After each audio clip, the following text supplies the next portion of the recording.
ગુજરાતી ભોજનમાં ઋતુ પ્રમાણે ખોરાક લેવાનું ખૂબ મહત્ત્વ છે. ઉનાળાની કાળઝાળ ગરમીમાં શરીરને ઠંડક મળે અને પાચન સારું રહે તેવા શાકભાજી અને વાનગીઓનો ઉપયોગ ખાસ કરવામાં આવે છે. નીચે ઉનાળામાં ખાસ ખવાતા ગુજરાતી શાકભાજી અને વાનગીઓની યાદી આપી છે. ઉનાળાના મુખ્ય શાકભાજી. પાણીયુક્ત શાક. ઉનાળામાં એવા શાકભાજી વધુ ખાવા જોઈએ જેમાં પાણીનું પ્રમાણ વધારે હોય. દૂધી ઉનાળાનું સૌથી લોકપ્રિય શાક.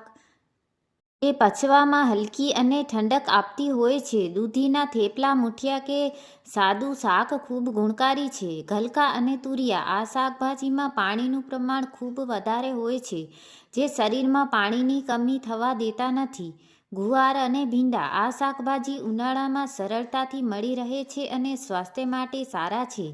કાકડી. આ કોઈ શાકભાજી નથી પણ ભોજન સાથે સલાડ તરીકે ફરજિયાત લેવી જોઈએ. તે શરીરને હાઇડ્રેટ રાખે છે.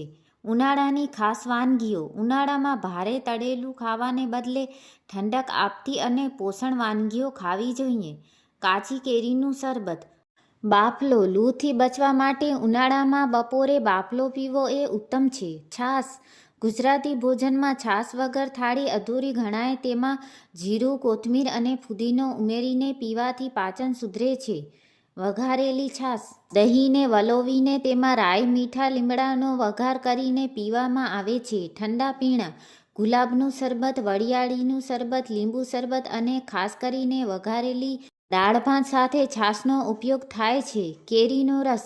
રસપુરી. ઉનાળાની મુખ્ય ઓળખ એટલે કે કેરી રસ અને ગરમ પૂરી સાથે આદુ મરચાંનું કચુંબર ખાવાની મજા જ કંઈક અલગ છે. કઢી ખીચડી. ઉનાળામાં રાત્રિના ભોજનમાં હલકી અને પૌષ્ટિક ગરમ કઢી ખીચડી ખૂબ જ લોકપ્રિય છે. સ્વાસ્થ્ય માટે ખાસ ટિપ્સ. નોંધ. ઉનાળામાં તીખું અને તળેલું ખાવાનું ટાળવું જોઈએ. આદુ, ફુદીનો, કોથમીર અને વરિયાળી જેવી વસ્તુઓનો ઉપયોગ રસોઈમાં વધારવો જે શરીરને અંદરથી ઠંડક આપે છે. શરીરને ઠંડક આપતી પરંપરાગત વાનગીઓ. વઘારેલી ખીચડી. આખા દિવસના થાક પછી રાત્રે હળવો ખોરાક લેવો હોય ત્યારે દૂધ સાથેની ખીચડી કે દહીં સાથેની વઘારેલી ખીચડી શ્રેષ્ઠ છે. થાબડી અને દૂધ પૌંઆ. ઉનાળાની સાંજે કે રાત્રિના સમયે હળવા નાસ્તા તરીકે ઠંડુ દૂધ અને પૌંઆ અથવા દૂધ સાથે કોઈ પણ હળવી મીઠાઈ લેવાનું પસંદ કરવામાં આવે છે. કઠોળના કચુંબર. મગ કે મઠને બાફીને તેમાં ડુંગળી, ટમેટાં, કાકડી અને લીંબુ ઉમેરીને બનાવેલું સલાડ પ્રોટીન અને પાણીથી ભરપૂર હોય છે. ઉનાળુ પીણું ઠંડક માટે. વરિયાળીનું શરબત. આ પેટની ગરમી ઘટાડવા માટેનું રામબાણ ઇલાજ છે. વરિયાળીને પલાળીને બનાવેલું શરબત શરીરને તાજગી આપે છે. સત્તુ કે જવનું પાણી. ઘણી જગ્યાએ જવનો લોટ કે દળેલી ચણાની દાળ સત્તુ પાણી કે છાશમાં મેળવીને પીવામાં આવે છે જે લૂ સામે રક્ષણ આપે છે. ગોળ પાણી. લીંબુ સાથે. ખાંડને બદલે કુદરતી ગોળ અને લીંબુનું શરબત ઇલેક્ટ્રોલાઇટ્સની પૂર્તિ કરે છે. ઉનાળામાં ખાસ ખવાતા શાકભાજી. વધારે માહિતી. ટિંડોળા. તે પાચનતંત્રને શાંત કરવામાં મદદ કરે છે. ઉનાળામાં તેનું શાક ખૂબ જ પૌષ્ટિક ગણાય છે. કોળું. દૂધી વર્ગનું. કોળામાં પણ પાણીનું પ્રમાણ વધુ હોવાથી તેનું શાક કે રાયતું બનાવીને ખાઈ શકાય છે. ટમેટાં. સલાડમાં કાચા ટમેટાં કે દાળ શાકમાં ટમેટાનો ઉપયોગ કરવાથી વિટામિન સી મળે છે જે ગરમી સામે લડવામાં મદદ કરે છે. ગુજરાતી રસોઈમાં ખાસ મસાલાઓ. વરિયાળી અને ધાણા જીરું. ગરમીમાં મરચાંનો ઉપયોગ ઓછો કરી રસોઈમાં વરિયાળી અને ધાણા જીરુંનો ઉપયોગ વધારવો જોઈએ જે પાચન માટે ખૂબ સારું છે. ફુદીનો અને કોથમીર. ચટણી કે કચુંબરમાં પુષ્કળ પ્રમાણમાં ફુદીનો અને કોથમીરનો ઉપયોગ કરવાથી ભોજનમાં ઠંડક ઉમેરાય છે. પારંપરિક ઠંડા નાસ્તા અને અન્ય વાનગીઓ. દહીં વડા. ગરમીમાં ભૂખ ઓછી લાગે ત્યારે દહીં વડા એક સંપૂર્ણ અને ઠંડક આપતો નાસ્તો બની રહે છે. ઠંડુ દહીં અને મગની દાળના વડા સ્વાસ્થ્યપ્રદ પણ છે. ઠંડી કઢી. દાણાની કઢી. ઘણી જગ્યાએ મકાઈની દાણા કે પૌંઆ નાખીને છાશની કઢી બનાવવામાં આવે છે જે બપોરના ભોજનમાં ખૂબ જ ઠંડક આપે છે. કેરીનું કચુંબર. કાચી કેરીમાં બનતા વિવિધ પ્રકારના અથાણાં જેમ કે ગળ્યું અથાણું કે છુંદો પાચનમાં મદદરૂપ થાય છે અને ભોજનનો સ્વાદ વધારે છે.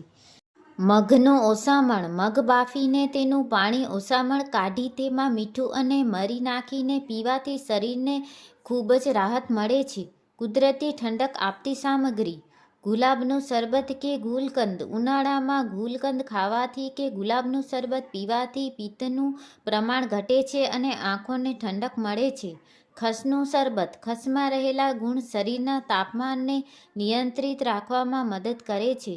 કાકડી અને ટમાટાનું રાયતું. દહીંમાં કાકડી અને ટમેટાં છીણીને બનાવેલું રાયતું બપોરના ભોજનમાં લેવાથી લૂ લાગવાની શક્યતા ઘટી જાય છે. ઉનાળા માટે ખાસ જીવનશૈલીની ટિપ્સ.